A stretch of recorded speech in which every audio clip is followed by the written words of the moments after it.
జై శ్రీరామ్. అందరికీ నమస్కారం. వెల్కమ్ టు న్యూస్ అఖండ. నేను మీ కస్తూరి శ్రీధర్. మహారాష్ట్ర అసెంబ్లీ ఎన్నికల ఫలితాలు మొన్నైతే వచ్చినాయి.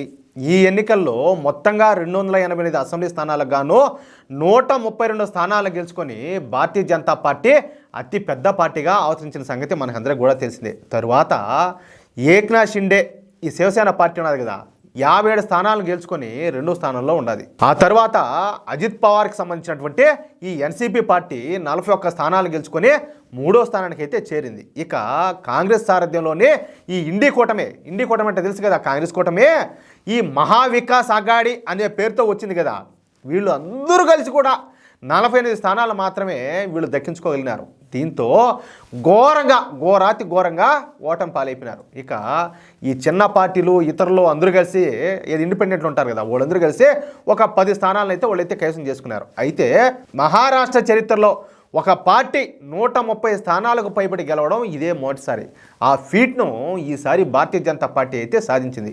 అంతేకాకుండా బీజేపీ స్ట్రైక్ రేటు ఈ ఎన్నికల్లో దాదాపు 90% ఉండాలి. దీంతో సహజంగానే భారతీయ జనతా పార్టీ నాయకులు కార్యకర్తలు బీజేపీ నాయకుడైనటువంటి అదేవిధంగా గత మహారాష్ట్ర డిప్యూటీ ముఖ్యమంత్రి అయినటువంటి దేవేంద్ర ఫడ్నవీస్ను ముఖ్యమంత్రిగా చేయాలని చెప్పేసి గట్టి పట్టుదలతో ఉన్నారు.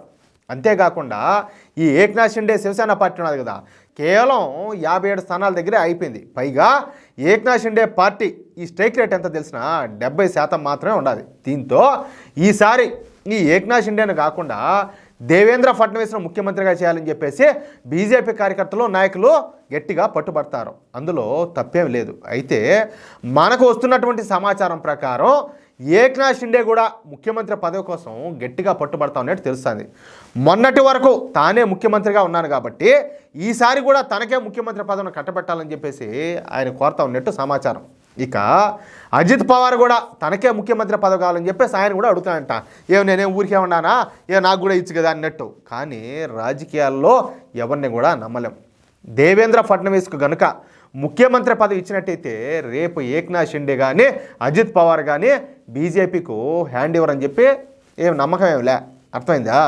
అందుకే వేరే దారుల్లో కూడా బీజేపీ అధిష్టానం అయితే ప్రయత్నం చేస్తుంది. ఇంతకు ఆ ప్రయత్నాలు ఏందో ఇప్పుడు మీకు అర్థమయ్యేటట్టు కాస్త చెప్పే ప్రయత్నం చేస్తా.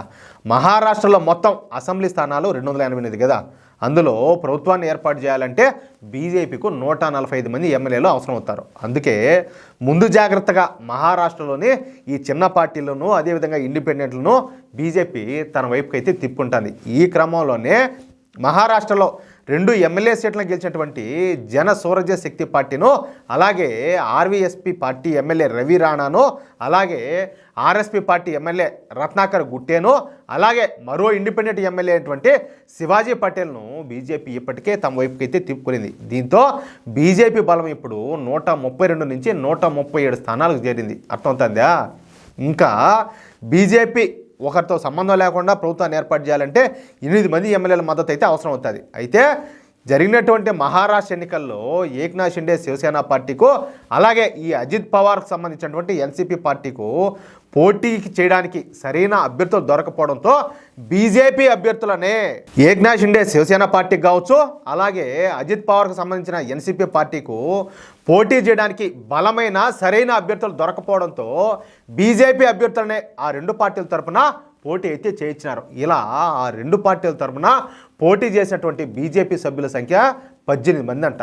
అంటే రేపు దేవేంద్ర ఫడ్నవీస్ను ముఖ్యమంత్రిగా కనుక ప్రకటిస్తే, ఒకవేళ ఈ ఏక్నాథ్ షిండే కావచ్చు లేకపోతే అజిత్ పవార్ కావచ్చు ఎదురు తిరిగితే ఆ పార్టీల్లో ఉన్నటువంటి ఈ 18 మంది ఎమ్మెల్యేలు బీజేపీకే సపోర్ట్ చేస్తారనమాట. అంటే మొత్తంగా 155 మంది ఎమ్మెల్యేలు దేవేంద్ర ఫడ్నవీస్కు సపోర్ట్ చేయడానికి సిద్ధంగా ఉన్నారు. అంటే మ్యాజిక్ ఫిగర్ 145 కన్నా 10 మంది ఎక్కువ ఎమ్మెల్యేలే దేవేంద్ర ఫడ్నవీస్కు సపోర్ట్ చేయడానికి సిద్ధంగా ఉన్నారు. ఇదంతా కూడా బీజేపీ ముందు చూపుగా చేస్తున్నటువంటి ప్రక్రియ మాత్రమే. నాకు తెలిసి ఈ విషయం అంతవరకు రాకపోవచ్చు. ఒకవేళ వస్తే జరిగే పరిణామాలు అయితే ఇవేనని చెప్పి చెప్పుకోకైతే తప్పదు. అర్థమవుతుందా? చూడండి, బీజేపీ చాణక్యం ఏ రేంజ్లో ఉంటుందో చెప్పడానికి ఈ న్యూసే ఒక ఉదాహరణ. ఓకేనా?